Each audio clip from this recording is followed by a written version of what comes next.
ఐదేళ్లకోసారి ఎలక్షన్లు వచ్చినప్పుడు ఓటేసే ముచ్చట యాదికొచ్చినప్పుడే లీడర్ల గురించి సర్కార్ గురించి ఎక్కడలేని ఆవేశంతో మీటర్ పొడుగు ఊగిపోతుంటా మాట్లాడుతుంటారు కదా కొందరు. మరి నువ్వేం చేస్తావయ్యా అనంటే అయినా నాకెందుకులే అని సైడ్కు తప్పుకుంటారు. కానీ గిలట్లా కాదు, చెయ్యాలనుకున్నది చేసి చూపిస్తున్నారు. ఏ పార్టీ గెలిచినా ఎవ్వరు కురిసెక్కినా ఏం చెయ్యరు, ఏడేసిన బొంత ఆన్నే ఉంటదని లీడర్లను సర్కారును తిడుతుంటారు కదా చాలా మంది. మరి మనం మారుస్తానికి ఏం ప్రయత్నం చేయాలని ఆలోచన చెయ్యరు. కానీ మీకు ఇద్దరిని చూపిస్తాం చూడురి. వెనక ముందు ఎవ్వరు లేకున్నా ఎమ్మెల్యే అయితానికి ఎంత కష్టపడుతున్నారో ఈయన చూసిరా. చూస్తే ఎట్లున్నాడు. ఈయన పేరు హరిశ్చంద్ర. ఈయన పహిల్వాన్ అని కూడా పిలుచుకుంటారు అక్కడ పబ్లిక్. ఈయన ఆదిలాబాద్కి వెళ్ళి ఎమ్మెల్యేగా పోటీ చేస్తున్నాడు. అయితే ఈయన బస్ స్టాండ్ కాడ కూలీ పని చేసుకుంటా బస్తాలు మోసుకుంటా పొట్ట పోసుకునేది.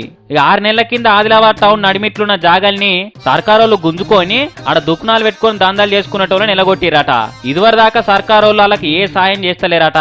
ఎన్ని దరఖాస్తులు పెట్టుకున్నా ఎన్ని ఆఫీసులు తిరిగినా లాభం లేకుండా అయింది. ఇక చూసి ఈ పారి ఎలక్షన్ల నిలబడి గెలిచి ఆ దుకునపోలకు పబ్లిక్ ఉన్న తక్లీఫ్ తీరుస్తానికి ప్రచారం కూడా చేస్తున్నాడు ఒక్కడే. ఇక ఈయన కథ ఇట్లుంటే ఈయన పేరు రామచంద్రారెడ్డి. నల్గొండ జిల్లా ఆలేరుకెళ్ళి ఎమ్మెల్యేగా పోటీ చేస్తున్నాడు. డిగ్రీ దాకా చదువుకున్నాడినా కుళ్ళు రాజకీయాల మీద ఇసుకు పుట్టి లీడర్ల పనితనం మీద యాస్తకొచ్చి ఎట్లనా చేసి మార్చాలని వెనుక ముందు ఎవ్వ లేకపోయినా ఇండిపెండెంట్ అంటే ఏ పార్టీకి వెళ్ళి కాకుండా స్వతంత్ర అభ్యర్థిగా ఒక్కడే ఇట్లా నిలబడ్డాడు. గుర్తు కొబ్బరికాయ వచ్చింది నాకు. మరి నామినేషన్ వేసి ఉత్త కూర్చుంటే గెలవరు కదా.